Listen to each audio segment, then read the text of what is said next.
Hi hello ವೀಕ್ಷಕರೇ ನಮಸ್ತೆ. ಈ ವಿಡಿಯೋದಲ್ಲಿ ನಾನು ಬೇಗ ಟೇಸ್ಟಿಯಾಗಿ ಮಾಡುವಂಥ ವರ್ಕಿ ಪಾಯಸನ ಹೇಗೆ ಮಾಡೋದು ಅಂತ ಹೇಳ್ತಾ ಇದ್ದೀನಿ.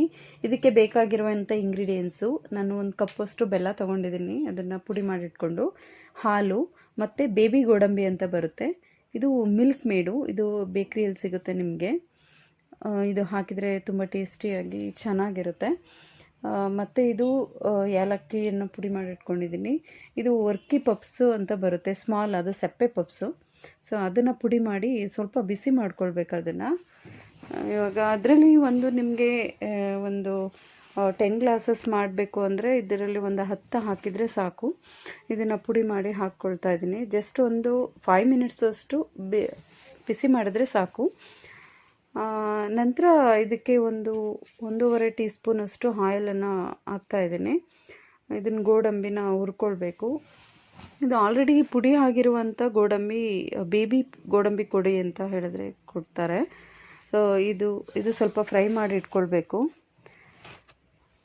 ಫ್ರೈ ಆಗಿದೆ. ಇವಾಗ ಫ್ರೈ ಆಗಿದ ನಂತರ ಇವಾಗ ಹಾಲನ್ನು, ಅದಕ್ಕೆ ನೀರು ಹಾಕಬಾರ್ದು, ಅದನ್ನು ಚೆನ್ನಾಗಿ ಬಾಯ್ಲ್ ಮಾಡಿದ ನಂತರ ಇವಾಗ ಗೋಡಂಬಿನ ಫ್ರೈ ಮಾಡಿದ್ನಲ್ವ ಅದಕ್ಕೆ ಹಾಕಿದ್ದೀನಿ.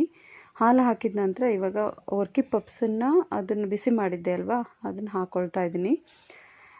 ಇದು ತುಂಬ ಚೆನ್ನಾಗಿರುತ್ತೆ. ಯಾರಾದರೂ ಗೆಸ್ಟ್ ಬಂದರೆ ಡಿಫ್ರೆಂಟಾಗಿ ಪಾಯಸ ಮಾಡಿ ನಾವು ಕೊಡ್ಬೋದು. ಇದು 2 ಮಿನಿಟ್ಸ್ ಅದೊಂದು ಸ್ವಲ್ಪ ಬಾಯ್ಲ್ ಆಗೋವರೆಗೂ. ಅದು ಬಾಯ್ಲ್ ಆದ ನಂತರ ನಾವು ಬೆಲ್ಲನ ಅಪ್ಲೈ ಮಾಡಬೇಕು. ಅದಕ್ಕೆ ಬೆಲ್ಲನ ಹಾಕಿದ ನಂತರ ಇದು ಮಿಕ್ಸ್ ಮಾಡಬೇಕು.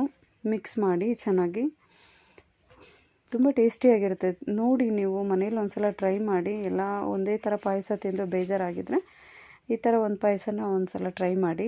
ನೆಕ್ಸ್ಟು ನೀವು ಹಾಲನ್ನು ಆ್ಯಡ್ ಮಾಡಬೇಕು. ಅದಕ್ಕೆ ಹಾಲನ್ನು ಅದು ಕಾಯಿಸಿ, ಅದಕ್ಕೆ ನೀರನ್ನು ಯಾವುದೇ ಕಾರಣಕ್ಕೂ ಮಿಕ್ಸ್ ಮಾಡಬೇಡಿ. ಅದು ತುಂಬ ಚೆನ್ನಾಗಿ ಕುದಿಬೇಕು. ಹಾಲು ಕುದ್ದಿರೋವಂಥ ಹಾಲನ್ನು ಮಿಕ್ಸ್ ಮಾಡಿದ್ದೀನಿ. ಇವಾಗ ಲಾಸ್ಟಲ್ಲಿ ನಾನು ಮಿಲ್ಕ್ ಮೇಡು ಏನು ತೊಗೊಂಡಿದ್ದೆ ಅದನ್ನು ಹಾಕ್ಕೊಳ್ತಾ ಇದ್ದೀನಿ. ಮಿಲ್ಕ್ ಮೇಡ್ ಒಂದು 2 ಸ್ಪೂನಷ್ಟು ಆ್ಯಡ್ ಮಾಡ್ತಾಯಿದ್ದೀನಿ. ಜಾಸ್ತಿ ಏನು ಹಾಕೋದೇನು ಬೇಡ, ಟೇಸ್ಟಿಯಾಗಿರುತ್ತೆ. ಇವಾಗ ರೆಡಿ ಇದೆ ನೋಡಿ. ತುಂಬ ಚೆನ್ನಾಗಿರುತ್ತೆ. ನಿಮಗೆ ಇಷ್ಟ ಆದರೆ ಲೈಕ್ ಮಾಡಿ, ಶೇರ್ ಮಾಡಿ. Thank you.